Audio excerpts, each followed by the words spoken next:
안녕하세요. 저는 요즘 여러분들 사연 듣는데 재미를 붙이고 사는 구독자입니다. 여기 올라오는 사연들을 들으면 참 다양한 사건, 사고들이 많아서 항상 재미있어요. 여러분들 사연을 들으면 내가 저 사람처럼 저런 상황이라면 어떻게 행동했을까? 사람의 도리라는 게 뭘까 생각해보게 됩니다. 보통은 서로 지켜야 할 도리를 지키지 않아서 문제가 되는 경우가 많더라고요. 제가 긴 인생을 산 건 아니지만 저에게도 비슷한 사연이 있어서 오늘은 제 얘기도 한번 들려드릴까 해요. 저는 아직 결혼한 지 채 1년도 되지 않은 30대의 새댁입니다. 20대 때부터 만나던 무던한 성격의 남편과 만나 결혼하고 이제 차츰 유부녀로서의 생활에 적응하고 있어요. 제 위로는 오빠가 한 명 있는데 저보다 2살 위인 오빠는 일찍 사고를 쳐서 20대 초반에 고등학생 때부터 사귀던 지금의 새언니와 혼전 임신으로 이른 결혼을 했습니다. 저야 그때 갓 20살이 되어 새로이 시작한 대학 생활에 정신이 없을 때였는데 나중에 저희 친정어머니에게 듣고 보니 저희 어머니 마음고생이 정말 이만저만이 아니었더라고요. 오빠는 어릴 적부터 제법 사고를 치던 편이었습니다. 공부에 영 관심이 없었던 것은 둘째 문제라고 치더라도 매일같이 쌈박질에 애들 돈이나 빼앗고 다니는 소위 말하는 일진이었습니다. 재범 모범생 축에 속하는 저는 자라는 내내 그런 오빠가 창피하고 참 싫었어요. 행여나 학교에서 오빠가 아는 척할까봐 오빠에게 괴롭힘 당한 애들이 혹시 저를 괴롭히는 건 아닐까 늘 노심초사했습니다. 저희 아버지는 정말 엄하신 분이었습니다. 그나마 제 할 일 알아서 하는 저에게는 좀 덜하시긴 했지만 오빠에게는 아마 저희 아버지가 세상에서 가장 무서운 사람이었을 겁니다. 아버지는 정신 못 차리는 자신의 유일한 아들이 사고를 칠 때마다 매섭게 체벌을 하셨거든요. 오빠가 사고 친 걸 들키는 날은 집안 분위기가 정말 말도 아니었습니다. 내가 니놈 사람 만들어 놓지 않고는 제명에 못 살겠다. 어딜 피해 당장 이리 오지 못해? 아버지 잘못했어요. 저 진짜 죽어요. 그만 좀 때리세요. 여보, 이러다 진짜 애 잡겠어요. 고정하세요, 네? 당신이 맨날 이렇게 감싸니까 저놈이 정신을 못 차리는 거 아니야. 그렇게 혼나기 싫으면 애초에 혼날 짓을 안 하면 될 거 아니야. 이거 놓지 못해? 저는 정말 오빠가 지긋지긋했습니다. 고등학교만 졸업하면 이놈의 집구석 나가버리고 말 테다 이를 빠득 갈았습니다. 사고치는 오빠도 싫었지만 따끔하게 야단 한번 제대로 치지 못하고 우는 소리를 하는 엄마 말도 듣기 싫었어요. 그래도 네 오빠인데 내가 너한테 아니면 이런 소리를 어디서 하겠니? 듣기 싫다고. 오빠는 사고를 쳐도 앞에서 찍소리도 제대로 못하면서 그걸 왜 나한테 다 풀려고 들어? 아들은 말 한마디 하기도 어려우면서 딸한테는 자식한테 할 소리 못할 소리 다 해도 된다는 거야? 지겨워 죽겠어 정말. 저희 어머니는 정말 전형적인 그래도 아들이 잘 돼야 집안이 바로 서지 라고 생각하시는 분이었습니다. 가뜩이나 오빠와 엄마에 대한 반감이 가득했던 저는 그런 엄마 말에 맞장구 쳐줄 생각이 개미 눈꽃만큼도 없었고요. 그래서 장학생으로 대학교에 합격하자마자 집에 일말의 미련도 없이 기숙사 생활을 시작했습니다. 오빠가 새언니를 집으로 데리고 온 게 바로 그 무렵이었습니다. 당시 오빠는 대학은커녕 변변한 일자리 하나 잡지 못한 상황이었습니다. 그렇게 제 앞가림도 못하고 있는데 떡하니 배부른 새언니를 이런 방구 없이 집으로 데리고 왔으니 집안이 발칵 뒤집혔습니다. 제 밥벌이 하나 제대로 못하는 놈이 덜컥 애부터 만들어 와?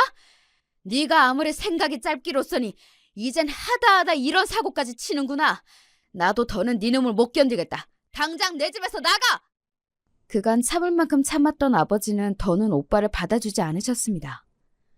아이고 여보, 그래도 애까지 가졌는데 저렇게 쫓아내면 어떡해요. 고정하세요, 네? 엄마야 늘 하던 소리 똑같이 하시더군요. 그러나 아버지도 보통 기세가 아니셨어요.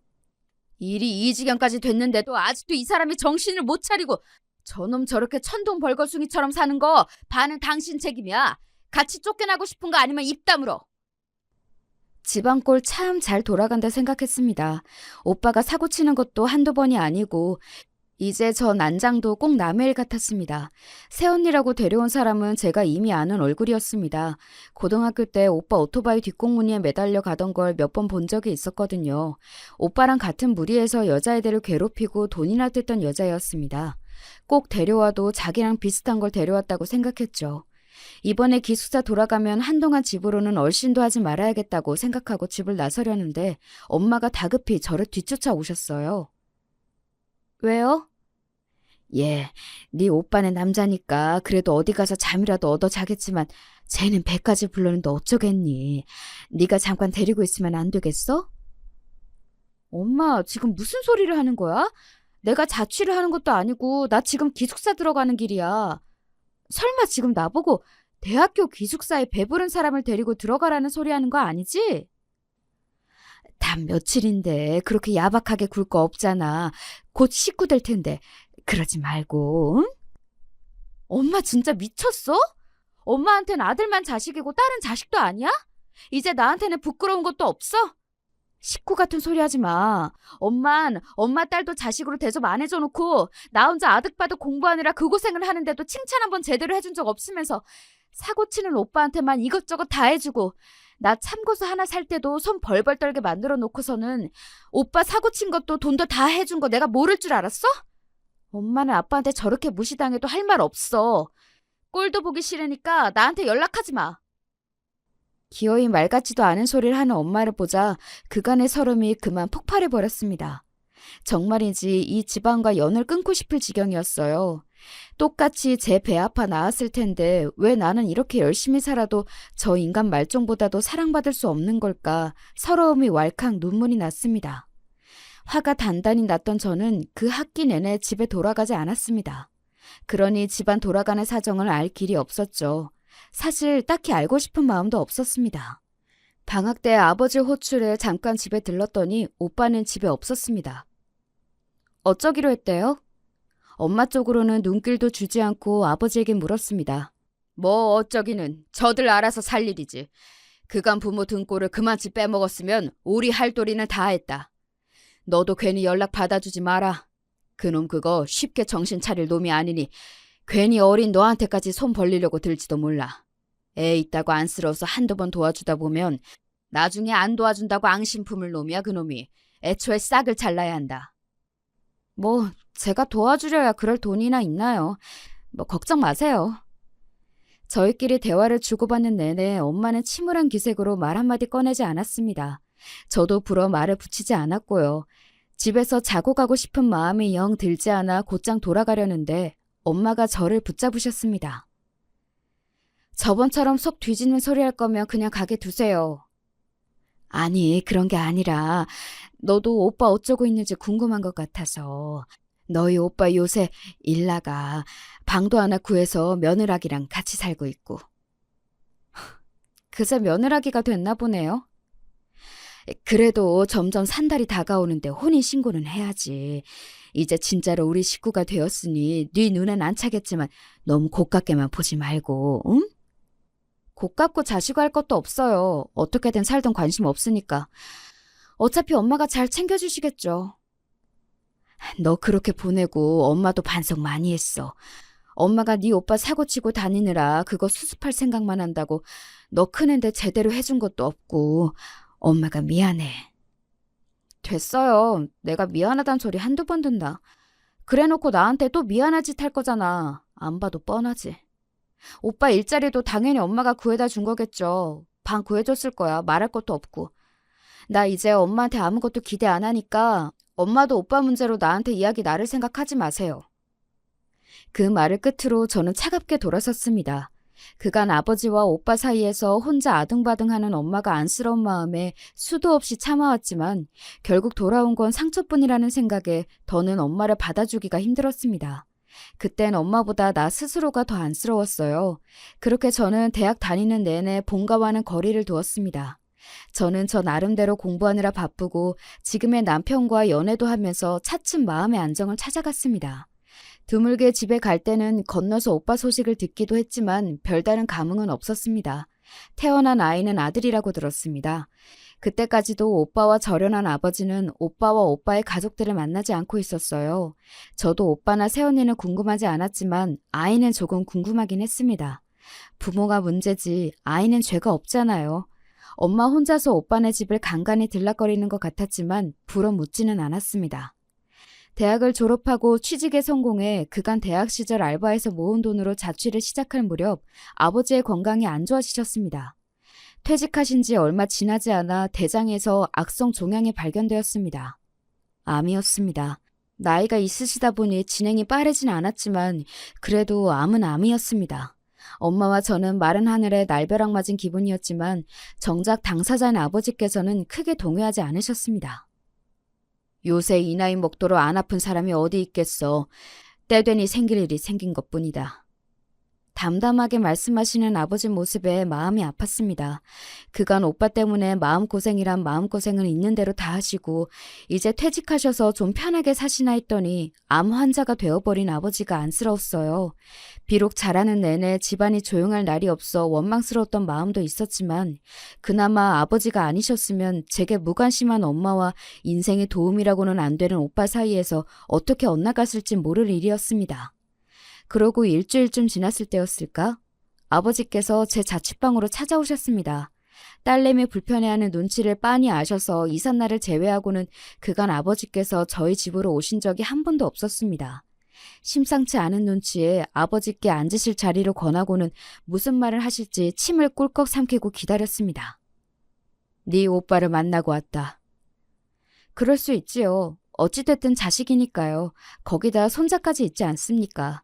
말씀은 안 하셔도 내심 손자가 보고 싶으셨을 텐데 암 진단까지 받게 되셨으니 얼굴 한번 본 적 없는 손자 생각이 더 나셨으리라 생각했습니다.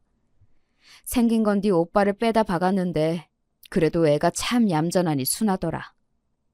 한 번 보고 다 알 수 없겠지만 오빠 성격을 닮지 않았다는 소리에 저도 모르게 안도했습니다.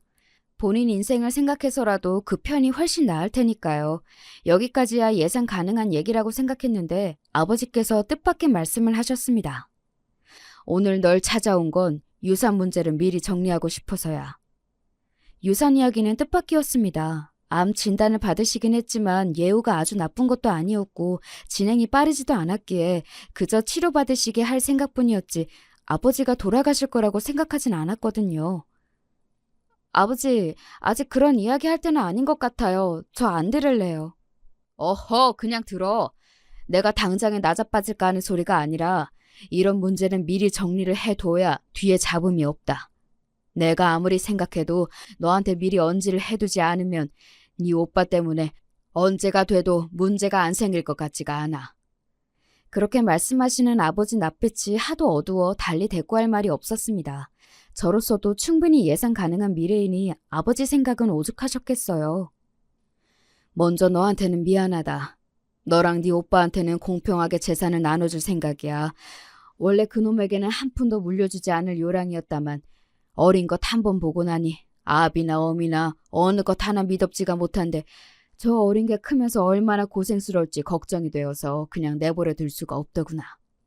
가뜩이나 네 엄마가 사고치는 네 오빠만 챙기고 밑빠진 독에 그리 물을 부었는데 머리로는 너한테 유산이 더 돌아가는 게 당연한데 이런 결정을 해서 너한테 면목이 없다. 정작 차별하며 키운 엄마한테도 듣지 못한 소리를 해주시는 아버지 덕에 서운한 감정이 조금은 녹아내리는 것 같았습니다. 아버지 재산 아버지 뜻대로 하시는데 왜 저한테 미안하세요? 그러지 마세요. 아버지 지금 말씀 꺼내시기 전까지는 유산은 생각도 못 해봤는걸요. 게다가 오빠 쪽에 식구가 많으니 더 물려주셔도 달리 할 말이 없었는데 그렇게 말씀해 주셔서 감사해요. 임의로 그렇게만 두면 네 오라비 길길이 날뛸 테니 내가 서류 정리는 분명하게 해둘 거야. 그러니 그 부분은 걱정하지 않아도 된다. 내가 걱정이 되는 건 너의 엄마야. 아, 그렇죠. 사고치는 아들 앞으로는 그 무엇을 주어도 아까워하지 않으실 엄마였습니다. 아버지가 무얼 걱정하시는지는 너무나 자명했죠. 네 어머니한테 바로 재산 명의 이전을 했다가는 네 오빠 입에다 재산 갖다 바치는 꼴이나 다를 게 없겠지. 지금 우리 사는 집은 주택연금 들어서 다달이 너희 어머니 생활비 나오도록 할 테고 그 사람 가고 나면 집은 공사에 귀속될 테니 그렇게만 하면 생활하는데 너한테 손 벌릴 일 없이 부족하지 않을 거다. 근데 그놈이 나 떠나고 나면 과연 그 집에 손대지 않을지 장담할 수가 없어. 당연한 의심이었습니다. 제가 보기 싫은 마음에 그간 귀 기울이지 않아 그렇지 아버지에게 절연당했는데도 어떻게든 아버지 재산에 손을 대려고 호시탐탐 기회를 노렸을 오빠 모습이 눈에 선했습니다. 그러니 아버지 마음도 일이 무거우실 수밖에요. 네 엄마랑 같이 내 생전의 집 처분과 관련해서 공증을 받을 거다. 주택연금 관련 문제는 변호사를 끼고 진행할 거고 네 엄마 옆구리 찔러서 네 오빠가 그 집을 처분하려 해도 네 동의가 없으면 주택연금 해지와 집 매매가 불가능하도록 조항을 넣을 거야. 혹여 처분하더라도 처분한 돈 그놈 혼자 홀랑 먹지 못하도록 비율 배운도 미리 기재해 둘 거고 그렇게 하면 그놈도 섣불리 제 엄마 집까지 탐내지는 못하겠지. 그런데 그렇게 하면 그놈이 집 못 팔게 한다고 너를 들볶을게 선한데 그건 내가 떠나면 막아줄 수 있는 게 아니니 그게 벌써부터 걱정이구나. 오늘 아버지가 정말 하고 싶으셨던 말씀은 바로 이거였겠죠. 제가 이미 엄마에게 오만 정이 떨어진 걸 알고 있으셨겠지만 저 말고 엄마를 부탁할 데가 없으셨을 테니까요. 저도 엄마에게 마음의 응어리는 남아있었으나 그렇다고 오빠한테 집도 절도 빼앗기고 엄마가 길거리에 나앉길 바라는 마음은 추호도 없었기에 아버지의 결정을 이해했습니다. 알겠어요. 그렇게 할게요. 제가 그 집은 꼭 지킬 테니 아버지도 엄마 걱정은 마세요. 제게 확답을 받고서야 아버지 안색이 좀 나아지셨습니다. 간만에 오신 아버지께 맛있는 음식을 대접하며 정말 그런 일이 생기면 어떻게 대처해야 하나 좀 가슴이 답답해지는 듯도 했습니다. 아버지가 조카를 한번 보셔서 그런지 몇 년 만에 오빠에게서 연락이 왔습니다. 너 취직했다며? 그동안 잘 지냈냐? 조카 어떻게 생겼는지 궁금하지도 않았어? 연락 안 하긴 오빠도 피차 일반이었으니 말 얹지 말고. 무슨 일이야? 애가 고모를 보고 싶어해. 고모가 있다는 얘기는 해줬는데 한 번도 본 적이 없으니 궁금했나 봐. 아버지가 집에 못 오게 하실 때야 그러려니 했지만 할아버지 얼굴도 한 번 보고 나니 더 생각이 나나 봐. 네가 나한테 감정이 별로 안 좋을 건 아는데 그래도 나도 이제 애 아빠인데 예전처럼 그러기야 하겠냐. 시간 나면 애 얼굴이라도 한번 보러 오라고. 솔직히 오빠가 다시 보고 싶은 건 아니었지만 그래도 핏줄이 당기는 건지 어린 조카가 고모를 보고 싶어 한다는 말에는 흔들리더군요. 거기다 벌써 태어난 지 수년이 되었는데 만난 적이 없어 고모 소리가 어색하다는 생각에 그간 아이에게 너무 무심했나 하는 생각도 들었습니다. 그렇게 오빠의 제안을 수락하고 처음 만나는 조카에게 줄 선물을 고르다 보니 저도 괜히 마음이 들떴습니다. 그렇게 오빠의 집에 처음으로 방문하게 되었죠. 야, 너 오랜만이다. 이제 제법 직장이 퇴근하네. 아가씨 어서 오세요. 우리 수민이가 아가씨 엄청 보고 싶어 했어요. 마치 어제 만난 사람인 양 저를 반기는 오빠와 새언니가 좀 어색했으나 저도 분위기에 맞춰 인사를 하고는 집으로 들어섰습니다. 집이 크진 않지만 제법 관리가 잘 되어 있는 것 같았습니다. 집을 한 바퀴 휘인 눈으로 둘러보고 있는데 저쪽 구석에 조그마한 아이 하나가 서 있었습니다. 제 시선을 느꼈는지 주춤한 아이는 낯을 가리는 모양이었습니다. 수민아, 수민이 보고 싶어 했던 고모야. 이리 와서 인사해. 수민이가 고모 데려오라며. 고모 왔네. 제 엄마 아빠가 어르는 소리에도 당황스러워 보이는 아이에게 제가 먼저 조심스럽게 다가갔습니다. 수민아 안녕? 고모야. 고모 궁금해했다고 들었는데 얼굴 좀 보여줄 수 있을까? 작은 목소리로 속삭이듯 아이에게 말을 걸자 그제야 아이가 슬쩍 제 얼굴을 바라보았습니다. 아버지 말대로 아이는 오빠 어릴 적 얼굴과 많이 닮아 있었지만 눈매만은 순한 것이 오빠와는 달랐습니다. 얌전하고 수줍음이 많은 아이답게 조심스럽고 조용하게 다가가는 것이 덜 부담스러울 것 같았습니다. 고모라고는 하지만 아이 입장에서는 처음 보는 어른이잖아요. 다행히도 그런 제 생각이 틀리지 않았는지 아이의 눈에 호기심이 비치기 시작했습니다. 고모도 수민이가 너무 보고 싶었어. 우리 악수할까? 대답은 하지 않지만 수줍게 제가 내민 손을 맞잡은 자그마한 손가락이 따뜻했어요. 참 이래서 핏줄이 무서운 건지 제 아빠랑 그렇게 사이가 안 좋은데도 조카는 예뻐 보이더군요. 낯은 가려도 제가 싫지는 않았는지 이내 제 무릎에 살포시 앉은 수민이는 제가 그날 집에 돌아갈 때까지 얌전히 제 무릎 위를 지키고 앉았습니다. 고모, 다음에 또 와요? 아이고 예뻐라고 하루 새에 저는 그만 수민이에게 마음을 홀딱 빼앗겨 버렸습니다. 기어코 제 아들과 절연하리라는 아버지의 강철 같은 다짐을 꺾은 아이이니 오죽하게나 싶었으나 아이는 정말 예쁘고 사랑스러웠습니다. 무엇보다 성격이 제 아버지를 닮지 않았다는 게 더 마음에 든 게 아니었나 싶기도 합니다. 한번 물꼬를 트고 나니 서로 간의 교류는 잦아졌습니다. 저도 그간 엄마와 소원해진 탓에 본가에 잘 방문하지 않았는데 아무래도 사이에 수민이가 끼다 보니 저도 가끔씩 본가에 들르게 되더라고요. 특히 아버지가 수민이를 보면 기뻐하셔서 그 모습도 보기가 좋았습니다. 항암 치료를 받으면서 힘드실 아버지께 수민이가 위안이 되어주어 고마웠습니다. 그렇게 집에 드나들다 보니 자연히 엄마와도 마주치는 일이 잦아지게 되었죠. 엄마는 간만에 보는 제 눈치를 보면서도 오랜만에 집에 딸이 와 있다는 게 기쁘신 것 같아 보였습니다. 예, 이것도 좀 먹어봐. 너 이거 좋아하잖아. 알아서 먹을게요. 잘 먹고 있어요. 정작 잘할 때는 오빠 좋아하는 반찬 위주였던 식탁에 제 입맛에 맞는 음식들이 올라왔습니다. 엄마 딴에도 저와 잘 풀어보려고 노력하시는 게 느껴졌어요. 저는 예전처럼 엄마의 감정 쓰레기통 노릇을 다시 할 생각은 추호도 없었지만 그저 이 정도 거리라면 나쁘지 않겠다는 생각을 했던 것 같습니다. 조금 이상했던 건 오빠와 올케가 저를 대하는 태도가 좀 미심쩍었다는 겁니다. 처음에는 오랜만에 다시 만난 동생이고 또 오빠 말 맞다나 저도 이제 부모가 되었으니 그래도 좀 정신을 차린 것이 아닐까 했지만 그러기에도 둘의 태도에는 뭔가 석연치 않은 구석이 있었습니다. 아버지와 대화 중에 지나는 말로 제가 그런 말을 하자 아버지께서 한 말씀 하셨습니다. 아마 내가 한 말 때문일 거다. 무슨 말이요? 오빠랑 언니한테 따로 무슨 말씀 하셨어요? 내가 믿는 자식은 너 하나뿐이라고. 집안일이든 재산 문제든 나는 모든 문제는 너랑 상의하고 결정한다고 그랬다. 이 집에서 어른 노릇하는 건 너니까 니들도 깍듯이 대하라고 아주 엄포를 놓았지. 그런 소리를 다 하셨어요? 답지 않게 밑밥까지 깔아두셨다는 말씀에 아버지의 근심이 얼마나 큰지 새삼 실감이 났습니다. 나 가고 나면 재산 한몫 챙길 생각에 만만일 텐데 뭐라도 콩고물이라도 떨어지려면 너한테 밑보이면 안 되겠다 싶었겠지. 내가 허투루 말하는 사람도 아니고 미리 재산 정리 다 맞춰놓은 것 너한테만 이야기했으니 미리 잘 해둬야지 싶겠지. 그제야 그 둘이 저를 대하는 태도가 이해가 갔습니다. 단순히 저한테 잘해주는 게 아니라 제 눈치를 살살 보는 게 저도 느껴졌거든요. 그래도 수민이 낳고는 정신 좀 차린 것 같던데 설마 전처럼 굴지 않겠죠. 저들도 부모인데 애보기 부끄러워서라도 그러겠어요? 모르는 소리 마라. 사람 그렇게 쉽게 바뀌는 거 아니다.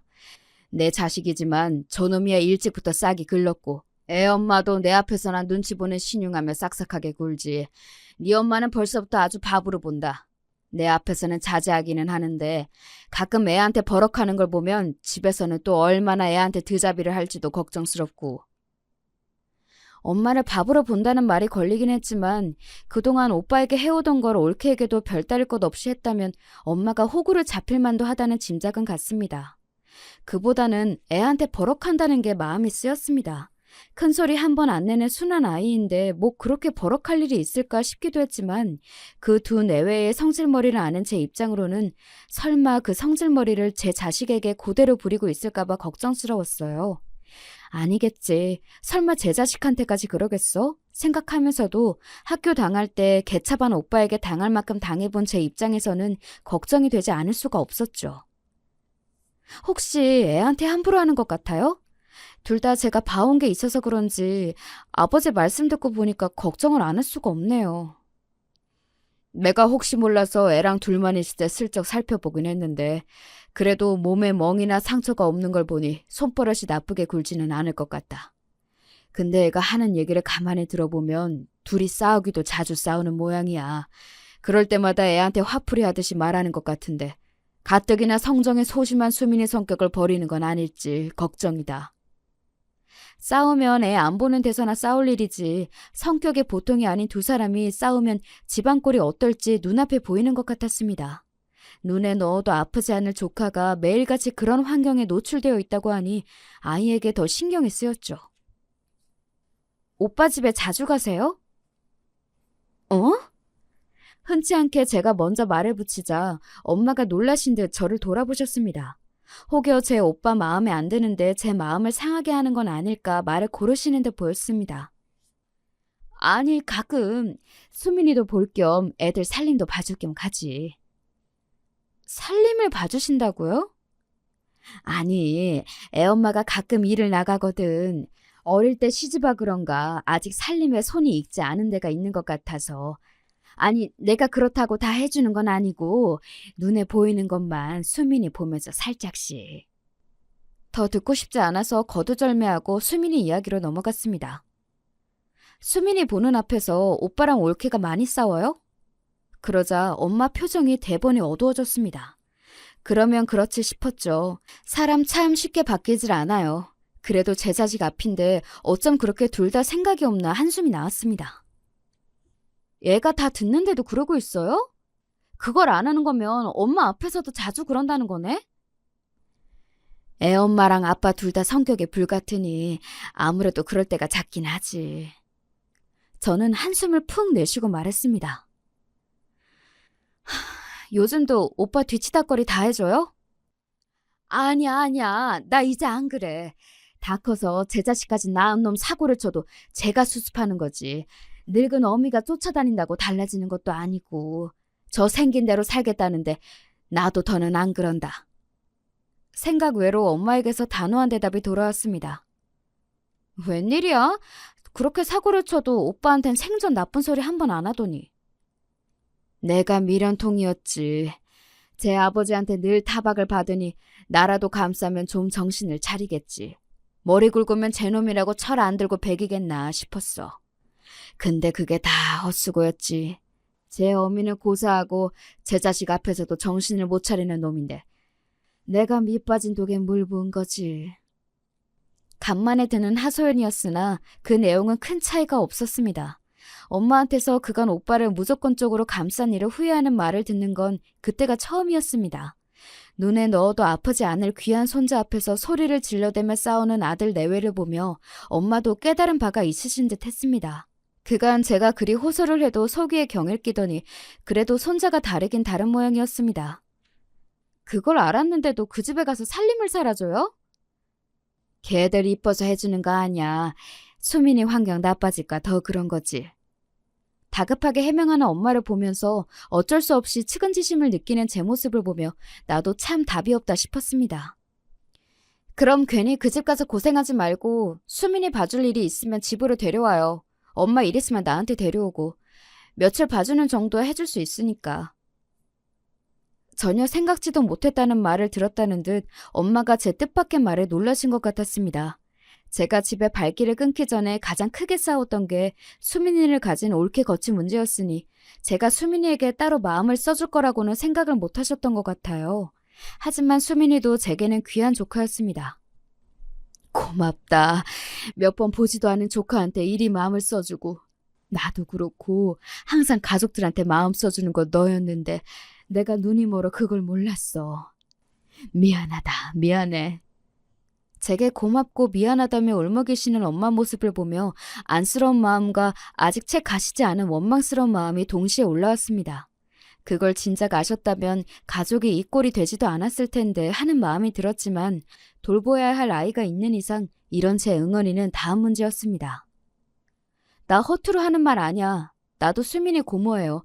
진짜로 걱정돼서 그러는 거니까 애 엄마 아빠 애 보기 안 좋은 짓 한다 싶으면 바로 나한테 보내. 고맙다. 말만이라도 정말 고마워. 연신 눈물을 훔치며 고맙다고 중얼거리는 엄마를 보며 그새 많이 늙으신 엄마 모습이 또 짠하게 다가왔습니다. 제 가정까지 꾸리고도 제 모친 눈에서 눈물이 마를 날이 없게 만드는 오빠놈에게 신물이 날 지경이었습니다. 그렇게 거의 주말마다 수민이가 저희 집으로 오게 됐어요. 부부가 주말에 뭐가 그리 바쁜 건지 애 맡아줄 사람이 있다니 애랑 같이 있어줄 생각은 않고 신나게 맡기러 오더군요. 애들 부모 행실엔 속에서 욕이 나왔지만 수민이는 예뻤기에 내색은 하지 않았습니다. 지금은 남편이 된 당시 제 남자친구와도 제대로 데이트할 시간은 주말뿐이라 좀 미안하긴 했지만 사정을 이해해준 남편도 자주 저희 집에 수민이를 보러 온 덕에 제법 가까워졌습니다. 수민이는 처음 만났을 때는 말수가 극도로 적었지만 어느새 저에게도 익숙해졌는지 작은 목소리로 조잘조잘 이야기하는 것을 좋아했습니다. 저는 아이가 제 앞에서도 밝아졌다고 생각해서 기뻤습니다. 우리 수민이 처음 봤을 때는 수줍어서 고모한테 말도 잘 못했는데 이렇게 이야기하는 걸 좋아하는 줄은 몰랐네. 제가 놀리듯 말하자 수민이는 금세 시무룩해져서 말했습니다. 집에서 말 많이 하면 시끄럽다고 엄마 아빠가 소리 질러요. 고모는 제가 이야기 많이 해도 다 들어줘서 좋아요. 아이 말에 가슴이 아팠습니다. 수민이처럼 순한 애가 또 어디 있다고 이걸 못 견뎌서 애한테 소리를 지르는 오빠 내외가 정말 못마땅했습니다. 제 마음만 같아서는 수민이를 제가 확 데려와 버리고 싶었지만 부모가 뻔히 생존해 있는데 그럴 수 있을 리가 만무했죠. 수민이와 함께 있는 시간만이라도 아이가 행복할 수 있도록 최선을 다하자 생각했습니다. 그렇게 몇 년의 시간이 흐르고 수민이도 초등학생이 되었죠.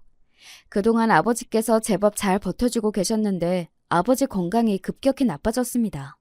아무리 암이 한치 앞을 알 수 없다고 하지만 너무 갑자기 상태가 좋지 않아져서 당황스러웠습니다.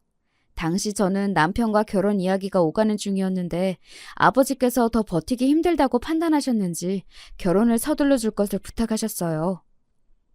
아무래도 내가 오래 넘기기가 쉽지 않을 것 같다.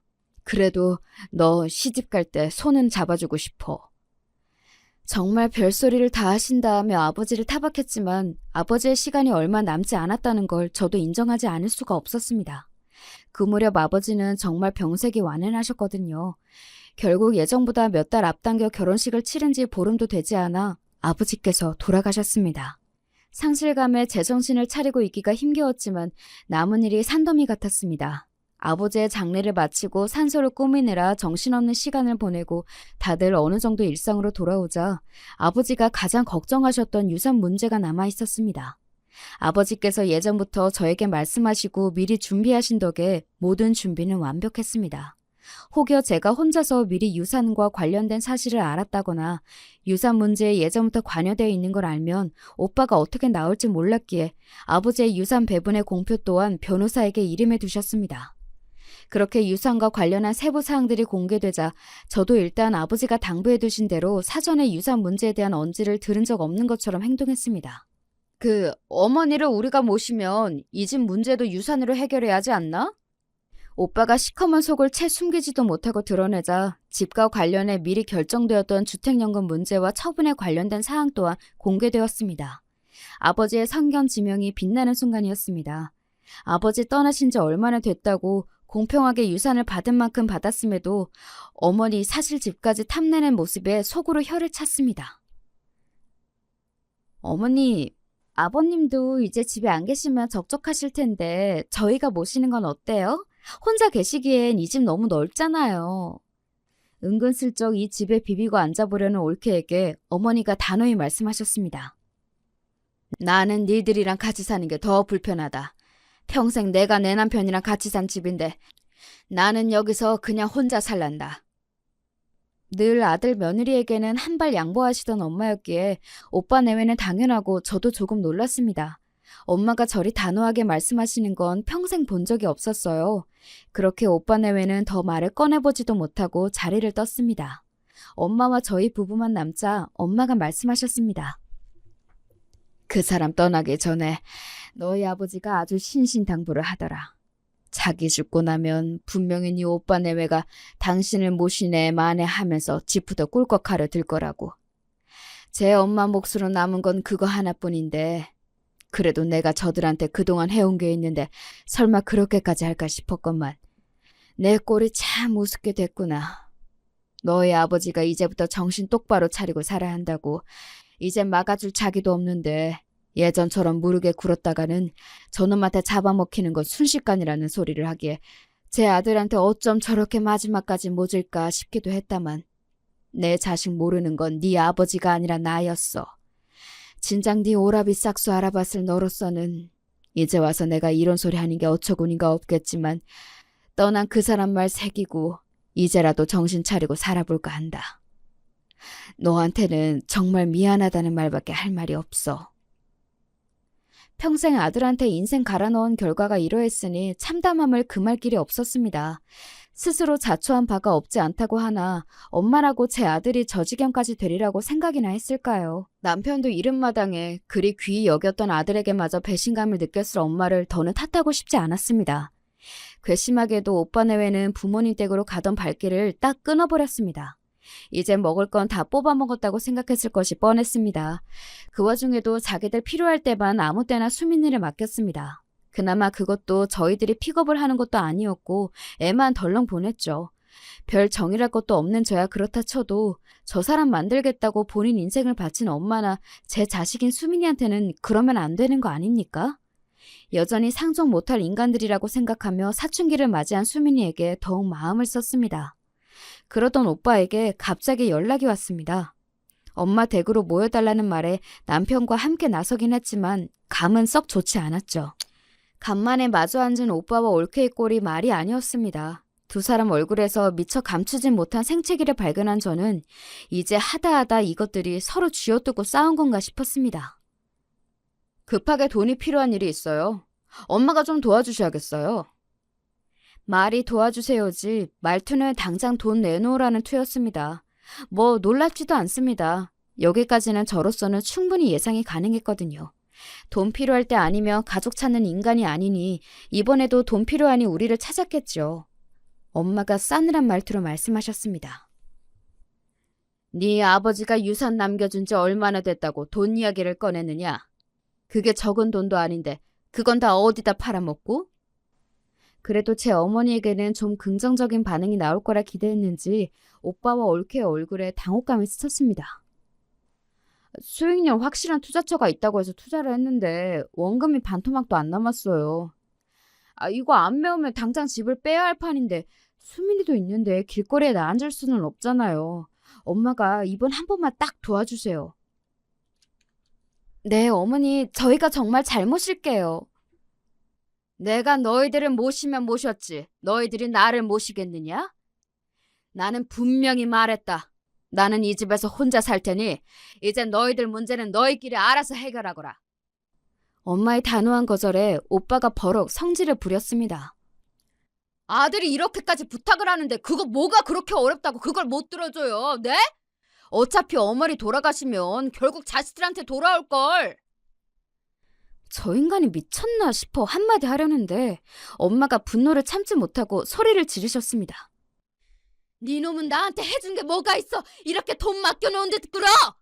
그간 이 집 기둥뿌리를 몇 채나 뽑아먹은 놈이 염치가 있으면 어떻게 제 어미 마지막 남은 재산까지 강탈하려 들어? 네 놈이 도둑놈이지 자식놈이냐? 뭐? 이번 한 번만 도와줘? 어디 네 놈이 내 도움 없이 밥 빌어먹고 산 적이 있더냐? 평생을 제 앞가림 못하고 산 반편이 같은 놈이 제 부모 없었으면 자식 건사하고 살 주제도 못 되는 놈이 어디서 뻔뻔하게 주둥이를 들려! 천둥 같은 엄마의 호령에 그 뻔뻔하던 오빠놈도 주춤했습니다.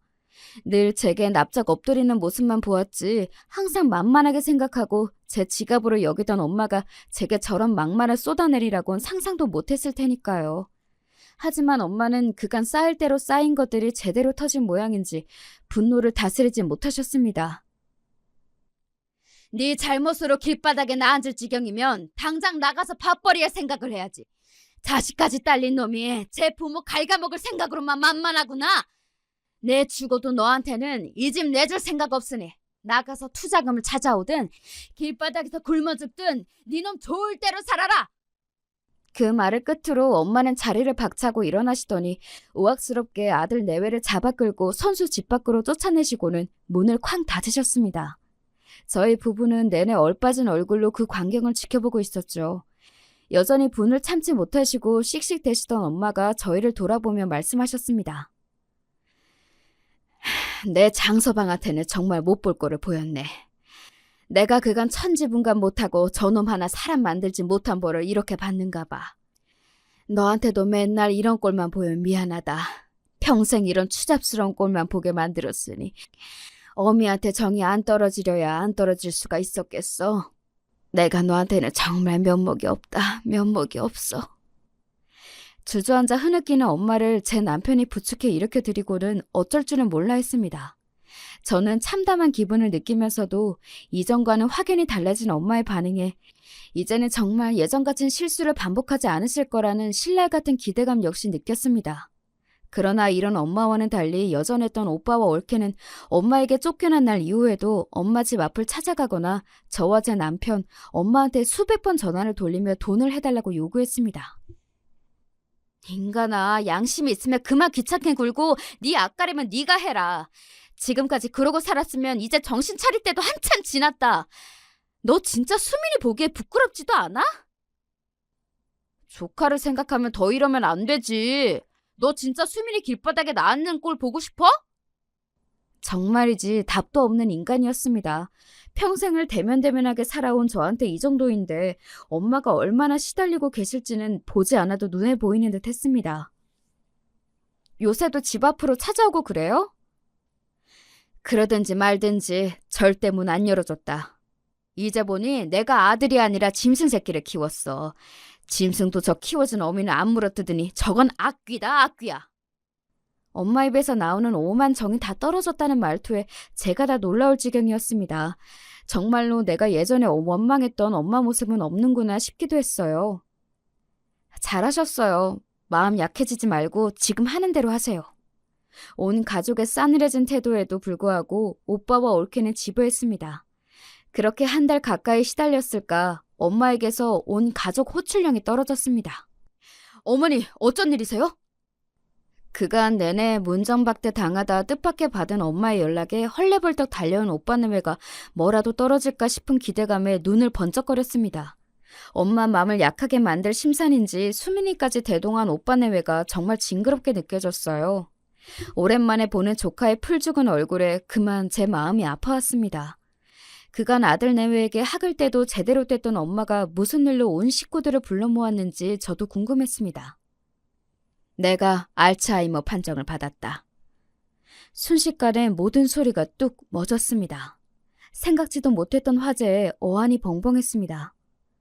장모님, 알츠하이머라면 치매 말씀하시는 거예요? 가장 먼저 정신을 차린 남편이 엄마께 되물었습니다. 그래, 맞아.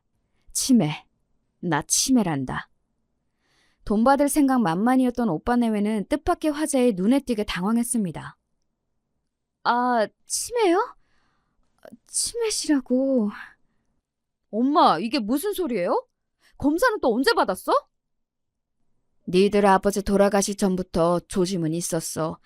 최근에 내가 원체 스트레스 받을 일이 많았다 보니 증상이 심해져 저번 주에 검사를 받았는데 어제 결과가 나왔다. 스트레스 받을 일이라며 오빠 내외를 빤히 쳐다보는 엄마의 눈길을 내외가 잽싸게 피하더군요.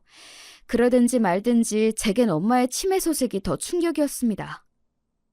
그럼 앞으로 어떻게 해야 한대요? 치료하면 된대? 그것 때문에 너희를 불렀다.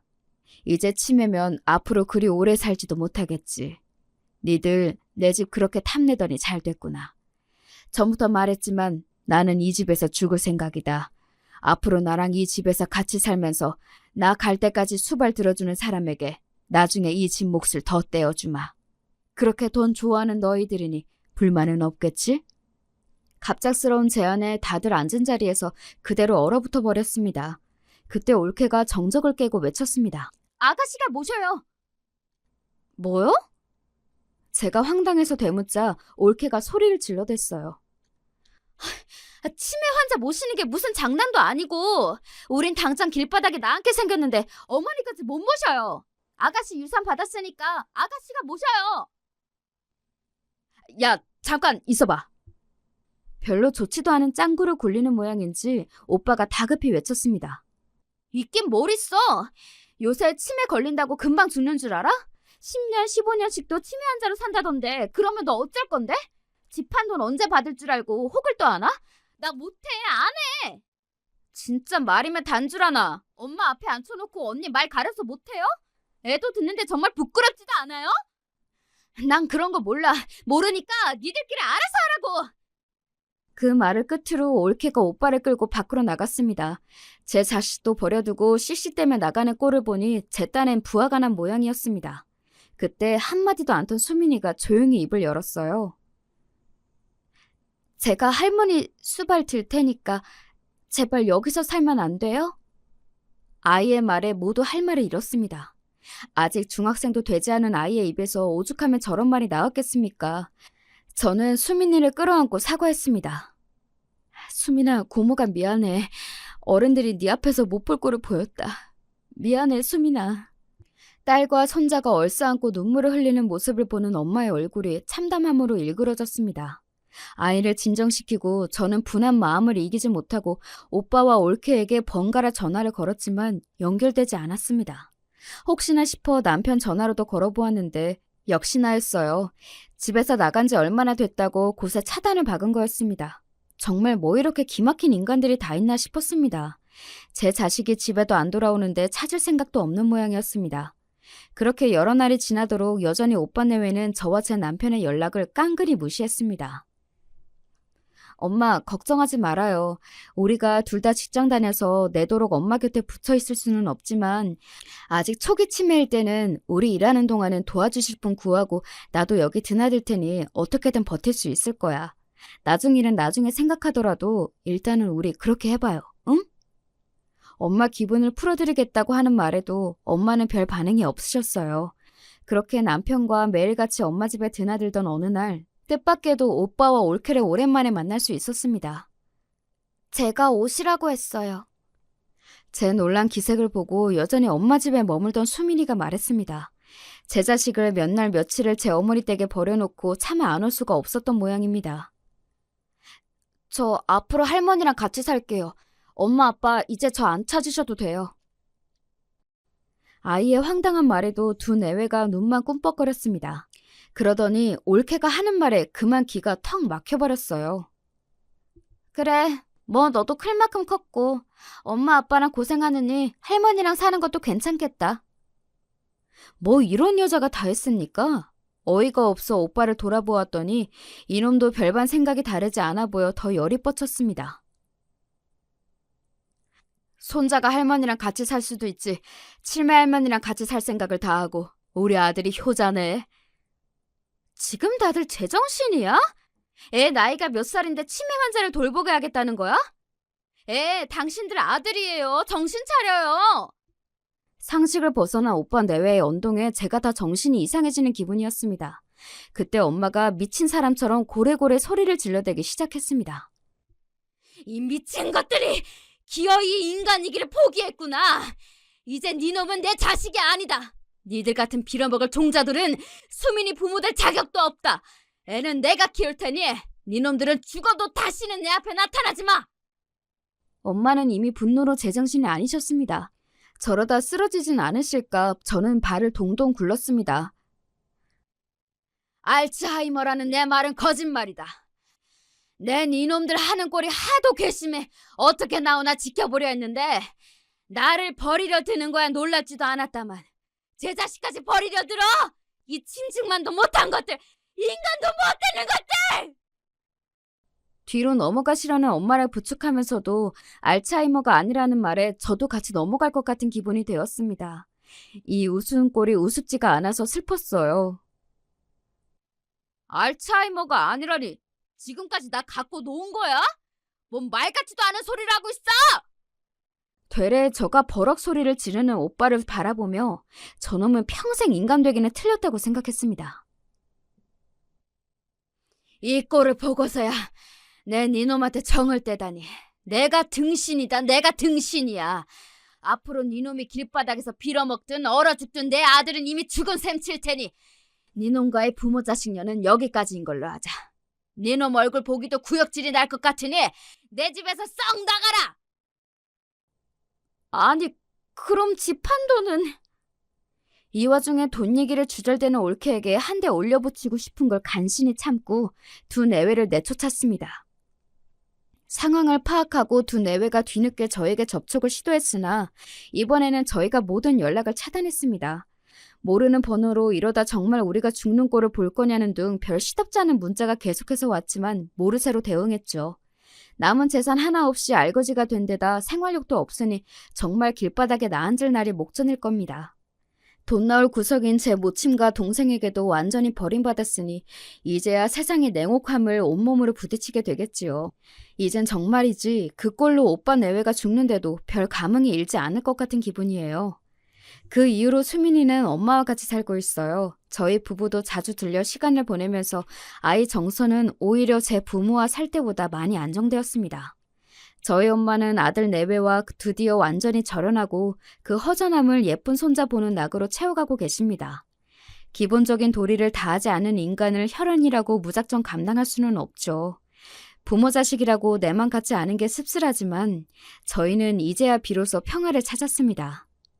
여기까지가 지금의 제 가족들이 살아가는 이야기입니다. 긴 이야기 함께 해주셔서 감사드려요.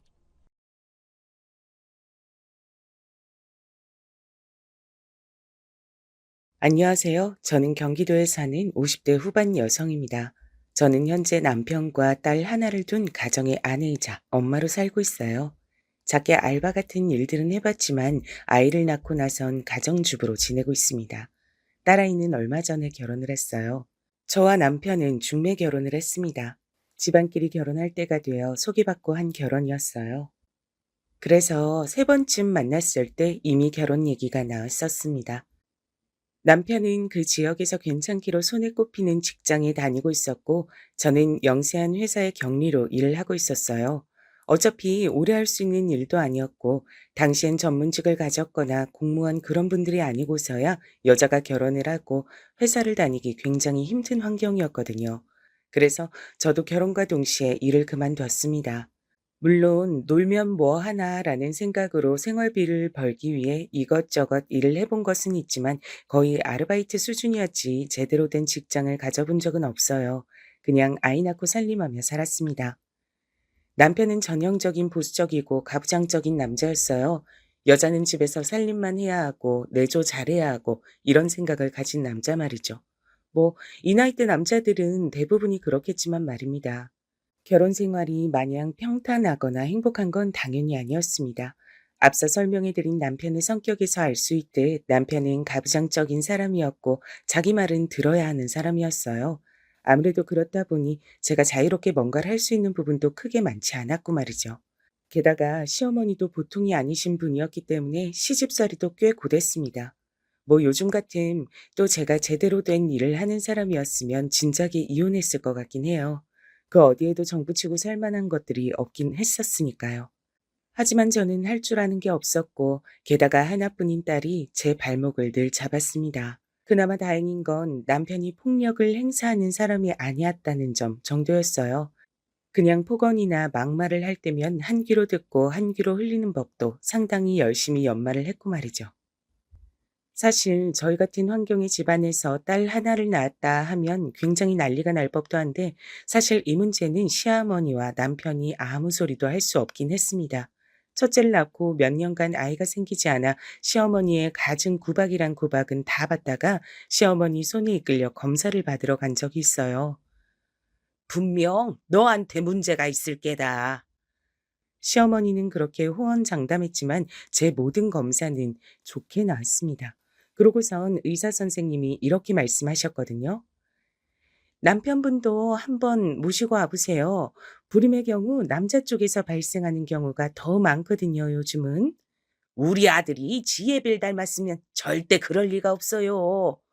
그런 건 모르는 일이니까 한번 모시고 와보세요. 치료가 가능할 수도 있으니까. 의사의 그 얘기를 듣고 시어머니를 믿지 않았고요. 저를 병원 몇 군데나 더 데려갔습니다. 하지만 계속 같은 결과가 나오자 남편에게 병원을 한번 가보라고 넌지시 얘기했죠. 그래도 아들은 낳아야 하지 않겠냐고요. 그리고 검사 결과는 역시나 남편 쪽의 문제였어요. 정자의 개수가 정상에 비해 훨씬 작고 활동도 좋지 않다고요. 사실상 불임이라는 판정을 받은 겁니다.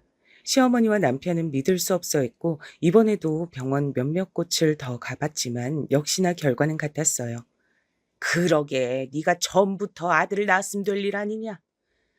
마지막 병원에서 이제는 물 건너간 손주를 생각하며 울컥했는지 그렇게 소리쳤어요. 그것도 의사 앞에서 말이죠. 그 모습을 보던 의사 선생님이 웃으며 했던 말이 아직도 생각이 납니다. 어머니, 아이의 성별을 결정하는 건 굳이 따지고 보면 남자 쪽 유전자예요. 여자의 유전자는 성별을 결정하지 못해요. 염색체가 하나거든요. 아마 그 의사 선생님은 제가 험한 소리를 들을 것 같으니 더더욱 그렇게 말해 주신 거겠죠. 시어머니는 그 의사 선생님의 말에 한참을 입을 비죽이더니 더 이상 아들이나 임신 얘기를 하진 않았어요. 남편도 마찬가지였고요. 뭐 어쩌겠어요? 본인 아들과 본인에게 문제가 있다는데 절 탓하고 있을 순 없잖아요. 그런 환경에서 딸아이가 나고 자랐으니 자신의 아빠와 할머니의 사랑을 많이 받으면서 크진 않았겠죠? 당연하게 말입니다. 그래서 딸아이는 아빠와 할머니를 참 싫어했어요. 그건 지금도 그렇고요. 엄마 호강시켜주겠다고 자기가 성공해서 엄마에게 그 누구도 나쁜 소리 못하게 하겠다며 딸아이는 정말 열심히 공부했어요.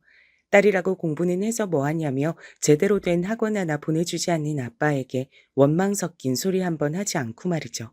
그 결과 딸아이는 한국에서 제일 좋다는 대학을 장학금을 받고 들어갔습니다. 그리고 자기 아버지와 할머니에게 제일 처음 했던 말이 이거였어요. 저는 아빠랑 할머니한테 제대로 된 지원 하나 받지 않고 그냥 오로지 제 노력만으로 이렇게 좋은 대학 들어온 거니까 어디 가서 제 자랑하지 마세요.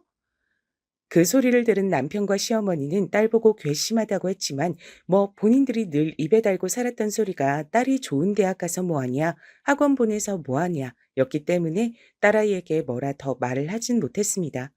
그리고 딸아이는 한국에서 제일 좋다는 회사의 연구원으로 취직했고 거기서 사위를 만났어요. 사위도 마찬가지로 많이 배우고 똑똑한 사람이었습니다.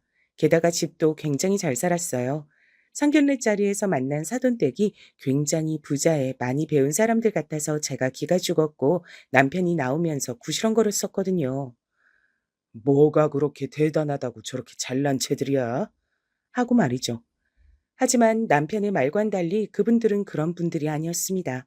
딸아이와 사위의 결혼도 자신들만 좋다면 찬성이라며 집안이 이렇게 차이가 남에도 불구하고 반대 한 번 하지 않고 허락했고 또 상견례 자리에서 남편이 조금 무례한 질문과 말들을 했을 때도 허허 실실 웃으시며 대답하셨거든요. 저는 정말 마음에 들었어요. 너라도 좋은 집에 좋은 환경에서 살 수 있어서 얼마나 다행인지 모른다.